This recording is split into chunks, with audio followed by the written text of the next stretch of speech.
നമസ്കാരം. Raf talk ഫുട്ബോളിലേക്ക് അവർക്കും സ്വാഗതം. യുവേഫ ചാമ്പ്യൻസ് ലീഗിലെ റയൽ മാഡ്രിഡ് അതിനിർണായകമായ പോരാട്ടം വിജയിച്ചിരിക്കുന്നു. അറ്റ്ലാന്റയുടെ മണ്ണിലിട്ട് 3-2 തോൽപ്പിച്ചിരിക്കുകയാണ്. അറ്റ്ലാന്റ ഈ സീസണിൽ അവരുടെ മൈതാനത്ത് ഒരേ ഒരു കളിയെ തോറ്റിട്ടുണ്ടായിരുന്നുള്ളൂ. UCL തോറ്റിട്ടേ ഉണ്ടായിരുന്നില്ല. അതൊക്കെ അങ്ങ് തീർത്തു കൊടുത്തിരിക്കുന്നു കാർലോ ആഞ്ചലോട്ടിയുടെ കുട്ടികൾ. പക്ഷേ ഇതൊരു ലക്കി എസ്കേപ്പ് അല്ലേ? അങ്ങനെ ചോദിക്കുമ്പോൾ കുറേ ആളുകൾ വരും, റയൽ മാഡ്രിഡ് ജയിക്കുമ്പോൾ മാത്രം എന്താണ് ഇങ്ങനെ പറയുന്നത് എന്നൊക്കെ പറഞ്ഞിട്ടുണ്ട്. കാരണം റയലിൻ്റെ കഴിഞ്ഞ വിജയത്തെക്കുറിച്ച് നമ്മൾ ഒന്നല്ല പല വീഡിയോകൾ ചെയ്തിട്ടുണ്ട്. പക്ഷേ ചിലരൊക്കെ പ്രചരിപ്പിക്കുന്നു റയൽ തോറ്റാലേ വീഡിയോ കൂടുതൽ വരുമോ എന്നൊക്കെ പറഞ്ഞുകൊണ്ട്. മാത്രമല്ല, നമ്മുടെ ജൂഡ് ബെല്ലിംഗാമിനെ കുറിച്ചൊരു വീഡിയോ ചെയ്തിരുന്നല്ലോ. ജൂഡ് ആദ്യത്തെ 12 കളികളിൽ ഗോൾ ഉണ്ടായിരുന്നില്ല ഈ സീസണിൽ. ഇപ്പോൾ കഴിഞ്ഞ 5-6 കളികളായിട്ട് മിന്നും ഫോമിൽ ആ ഒരു ഗോളടി മികവൊക്കെ തിരിച്ചു പിടിച്ചിരിക്കുന്നു. അദ്ദേഹം തിരികെ വന്നിരിക്കുന്നു, ആരാധകർ ആഗ്രഹിക്കുന്ന ജൂഡാവുന്നു എന്നൊക്കെ പറഞ്ഞുകൊണ്ട്. അപ്പോൾ അതിന് താഴെ ജൂഡല്ലെങ്കിലും മികച്ച കളിയാണ്, താൻ ഇങ്ങനെയൊന്നും പറയണ്ട എന്ന് പറഞ്ഞുകൊണ്ട് ചില ആളുകളൊക്കെ എത്തിയിരുന്നു.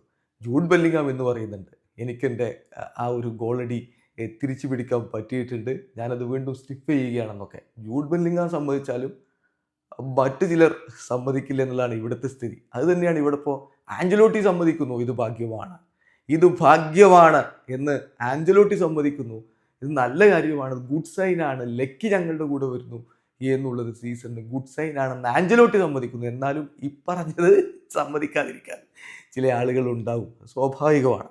അതിൽ പറയാനുള്ളത് പറഞ്ഞല്ലേ പോകാൻ പറ്റൂ. ഇപ്പം നോക്കുക, സംഭവിച്ചെന്താണെന്ന് വെച്ചാൽ ഈ കളി എങ്ങാനും വിജയിച്ചില്ലായിരുന്നെങ്കിൽ റയലിൻ്റെ കാര്യം വലിയ രൂപത്തിൽ യുവേഫ ചാമ്പ്യൻസ് ലീഗിൽ കഷ്ടമാവുമായിരുന്നു. കാരണം അവർ 24-ാം സ്ഥാനത്തായിരുന്നു. 24-ന് താഴെ പോയാൽ റെലഗേറ്റ് ആവും.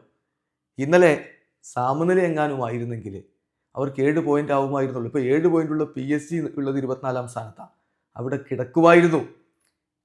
ഇത് 9 പോയിന്റായി 18-ാം സ്ഥാനത്തേക്ക് ഉയരാൻ കഴിഞ്ഞിട്ടുണ്ട്. തൽക്കാലം സേഫായിരിക്കുന്നു, റെലഗേഷൻ സോണിൽ നിന്ന് രക്ഷപ്പെട്ടിരിക്കുന്നു. എന്തുകൊണ്ട് ലക്കി എസ്കേപ്പ് എന്ന് പറഞ്ഞു? ഈ വിജയം അനിവാര്യമായിരുന്നു. അതുകൊണ്ട് തന്നെ അവസാന നിമിഷത്തിൽ ഇത് സമനിലയായി പോകാനുള്ള കിടിലൻ ഒരു അവസരം ഉണ്ടായിരുന്നു. അതായത് അറ്റ്ലാന്റ അവസാന നിമിഷം ഗോൾ അടിച്ചേനെ, അത് lucky എസ്കേപ്പാണ്.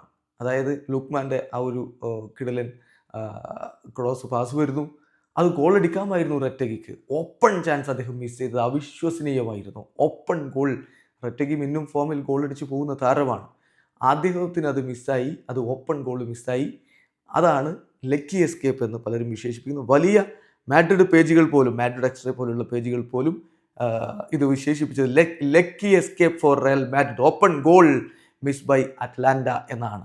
Massive chance missed by Atalanta എന്നവർ പ്രതികരിക്കുന്നു. ശരിക്കും ആ അവസാന ഘട്ടം റയൽ മാഡ്രിഡിന് ഒരല്പം ബുദ്ധിമുട്ടായിരുന്നു.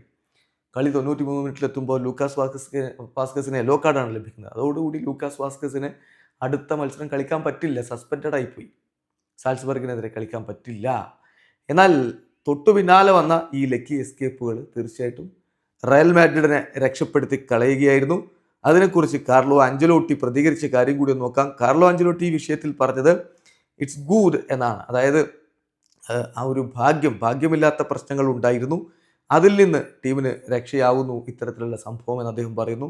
റെറ്റഗിയുടെ മിസ്സിനെ പറ്റി അദ്ദേഹം പറഞ്ഞു, this is a good sign എന്നാണ് അദ്ദേഹം പ്രതികരിച്ചത്. ഇത് നല്ല സൂചനയാണ്, ഞങ്ങൾക്ക് അനുകൂലമായിട്ട് ഭാഗ്യം കൂടി നിൽക്കുന്നു എന്നുള്ള നല്ല സൂചനയാണെന്ന് ആഞ്ചലോട്ടി പ്രതികരിക്കുന്നു. പിന്നെ ആഞ്ചലോട്ടി പറയുന്നുണ്ട്, ഞങ്ങളിപ്പം സ്ട്രോങ് റിവൽസിനെതിരെ UCL 2 മത്സരങ്ങൾ തോറ്റിരുന്നു, പക്ഷേ ഒരിക്കൽ പോലും ഞങ്ങളുടെ ടീം ഡെഡായിരുന്നില്ല, തിരികെ വരാനുള്ള ആവേശവും ഉണ്ടായിരുന്നു, അതുകൊണ്ട് തന്നെ തിരിച്ചു പിടിച്ചിരിക്കുന്നു എന്ന് അദ്ദേഹം പറയുന്നു. വീഡിയോ അവസാനിക്കുന്നു.